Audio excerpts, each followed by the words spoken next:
Hi, my name is Nick Santos. I am a singer-songwriter and an independent music artist. What I do is I write songs, I arrange it with my producer kasi siya yung nag-i-interpret ng instruments ng songs ko pagka-recording.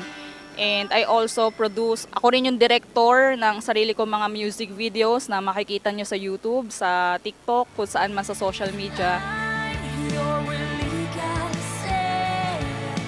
So, yun yung ginagawa ko. Pero, yun nga, self-budget tayo. Dahil independent music artist tayo, no sponsors. Is it challenging? Yes, somehow. Kasi I have a separate life aside from music.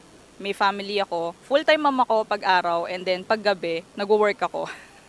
Pero work from home lang rin ako. And ayun, aside from that, kapag magre-record ako ng songs, yung studio na kapartner ko, yung nagpo-produce dito, yung 90 Degree Burn Studio. Ayan, hello po kay Bernie Del Carmen. Hinost rin yung kind of music that I play. So, hindi ako nahihirapan sa kanya. Yun nga lang, ang challenge doon is taga North Caloocan siya, yung studio niya, and ako naman ay taga Obando, Bulacan. So, isang oras lagi yung biyahe ko. Nagjo-joyride ako, ganon.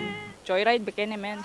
Ayun lang yung part na challenging doon. And then, sa mga music videos na pinoproduce ko, since na self-budget tayo, 3 to 4 months, pinaghahandaan natin yan, yung budget. Pinag-iipunan natin yan, pinagtatabihan natin yan.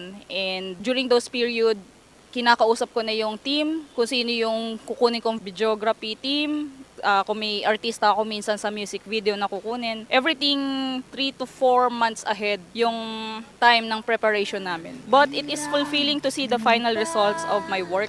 Kasi nga, bawat lirika niyan, ako yung nakakaalam ng story behind. And yung pagsusulat ng kanta, paggawa ng kanta, nagiging therapy ko siya.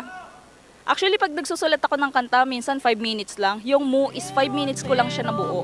Kasi yung laman ng puso ko during that time, sinulat ko siya na may tugtog na, nag-resonate siya sa pagtugtog ko sa gitara, na may kasama ng chord. So, everything na sinusulat ko, kahit recording, mapapansin nyo, binubuhos ko talaga yung puso ko talaga sa lahat ng yan. I was really looking forward for people to see my works. Kasi we poured our heart in everything that we do.